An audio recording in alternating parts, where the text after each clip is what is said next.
विदर्भ देश के राजा थे भीष्मक। इनके 5 पुत्र थे, रुक्मरथ, रुक्मबाहु, रुक्मकेशी तथा रुक्ममाली और रुक्मी। सबसे छोटा बेटा था रुक्मी।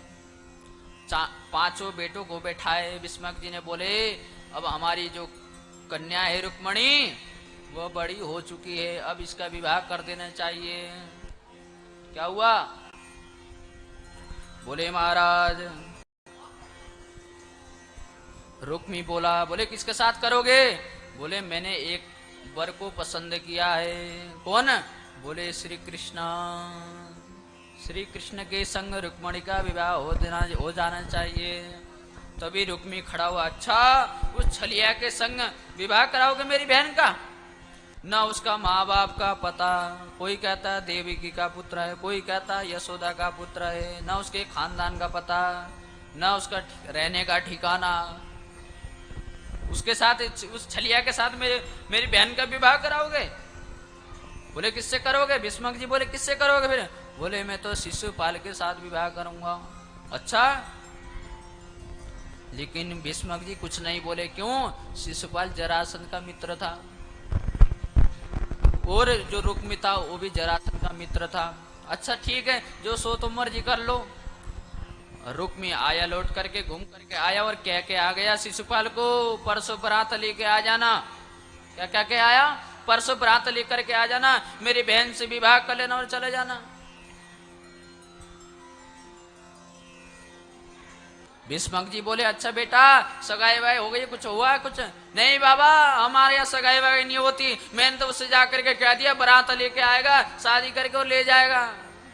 अच्छा, अरे राम राम, परसों बारात आने वाली है, ना सगाई हुई, ना कछुआ, ना कछु, ना कुछ तैयारी। ये क्या गुड्डा गुड़िया के खिलना हो रहा है? अब चिंता में, अब जैसे ही रुक्मिणी जी को पता चला कि परसों शिशुपाल बारात लेकर के आ रहा है मुझसे विवाह करने के लिए, उसी समय भाभी के पास गई दौड़ी दौड़ी। भाभी जी बोले मेरा भैया रुक्मी मेरा विवाह पक्का करके आ गया है और मैं उससे विवाह नहीं करना चाहती। बोले किससे करना है? बोले मैंने तो कृष्ण को ठान रखा है अपने मन में, अपने नैनों में, अपने हृदय में कृष्ण की झांकी को बसा रखी हूँ, इसलिए मैं अगर विवाह करूंगी तो मैं भगवान नारायण से, भगवान कृष्ण से करूंगी, नहीं तो मैं नहीं करूंगी। भाभी बोली अरे बावरी, परसों तेरी बारात आ रही है और तू कह रही मैं विवाह ना करूंगी, पहले बताती। बोले अब लेट मत कर। तुरंत पंडित जी को बुलाया, पंडित जी को बुला करके एक चिट्ठी लिखी और पंडित जी को दिया। पंडित जी से कहा पंडित जी आप जाइए, जा करके कन्हैया को ये दीजिए, अगर देर हो गया तो क्या होगा? बोले मेरे संग शिशुपाल का विवाह हो जाएगा, इसलिए देरी मत करो। पंडित जी दौड़े दौड़े आए, आ करके कन्हैया की सभा में पहुंचे। उद्धव आज यहाँ सभा में बैठे हुए थे, कन्हैया सिंहासन विराजमान है। पंडित जी को आते देख करके प्रणाम किया, भोजन कराया। भोजन करके जब पंडित जी ने हाथ फेरी पेट में और डकार ली, तब बोले कन्हैया पंडित जी किस काम से आना हुआ? पंडित जी बोले देरी मत करो, ये चिट्ठी लेकर के आया हूं, ये पढ़ो। बोले ब्राह्मण देवता आप ही पढ़ के सुना दो। बोले ये आपका प्राइवेट चिट्ठी है, मैं पढ़ के नहीं सुना सकता।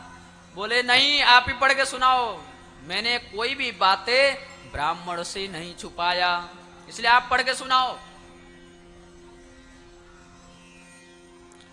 तो पत्रिका जो था वो दिया पंडित जी ने, और क्या किया, उद्धव जी को भगवान ने थमा दिया। और पत्र में क्या लिखा है? श्रुत्वा गुणान भुवन सुंदर शृण्वतां ते निर्विश्य कर्ण विवरेर हरतुंगतापम रूपं दृशमतामखिलार्थलाभम त्वय्यच्युता विशतु चित्तमपत्रपम में। रुक्मणी जी लिख रही हैं पत्रिका में, क्या चिट्ठी में क्या लिख रही हैं? बोले प्रभु आपको मैंने आपके गुणगान को कानों से सुन करके, आपके स्वरूप को देख करके मैंने आपको अपने हृदय में बैठा लिया है, आपको अपने मन में बैठा लिया है। इसलिए प्रभु, अगर मैं विवाह करूंगी तो आपसे करूंगी, नहीं तो मैं 7 जन्मों तक विवाह नहीं करूंगी। अब भगवान सोचने लगे, महाराज क्या होगा हमारा। भगवान भी बोले, जैसे ही पंडित जी से बोले भगवान, क्या जैसे वो हमको स्मरण कर रही हैं रुक्मणी जी, ऐसे ही निरंतर हम भी उनको याद करते हैं। याद कर करके रात को सोते भी नहीं है महाराज। भगवान कह रहे हैं, उसी समय बोले देरी मत करो, परसों शिशुपाल बरात लेकर के आ रहा, जल्दी चलो। पंडित जी रथ में बैठा करके भगवान श्री कृष्णा वहां से दौड़ पड़े। क्या पड़े? दौड़ पड़े। और क्या हुआ? क्योंकि भगवान ने पहले ही द्वारिका बना करके विराजमान कर दिया था। किसके द्वारा? विश्वकर्मा जी के द्वारा। क्यों? क्योंकि जरासन बार बार आक्रमण कर रहा था। कहां पर? मथुरा पर आक्रमण कर रहा था ना जरासन। 23 अक्षौहिणी सेना लेकर के आक्रमण कर रहा था। इसलिए पहले ही भगवान ने क्या किया? द्वारिकाधीश स्थापित किया। भगवान रथ लेकर के आए और पंडित जी को कह दिया, जाओ जा करके रुक्मणी जी से कह दो। क्या कह दो? रुक्मणी जी छत में घूम रही है, देख रही है पंडित जी कहाँ रुक गए, बारात आने वाली है। अब मुझे गौरी मंदिर भी जाना है, पूजा भी करना है। अगर पूजा के समय में नहीं आए तो मैं शिशुपाल की है जाऊंगी। अब महाराज पंडित जी आए। पंडित जी आकर के देखा कि पंडित जी मुस्कुरा रहे हैं, तो रुक्मणी जी प्रसन्न हो गई। अब तो पक्का हो गया। रुक्मणी जी बोले, पंडित जी बताओ जल्दी क्या हुआ। पंडित जी बोले लेके आए कि नहीं? पंडित जी बोले मैं तो लेके आ गया। प्रसन्न हुए। उसी समय कार दिया पंडित जी को। क्या दिया? कार। कौन सी कार दी? बोले होंगे महाराज उस समय कार भी होते थे। बोले रुक्मणी जी ने क्या दिया? नमस्कार दिया। कौन सा कार दिया? नमस्कार।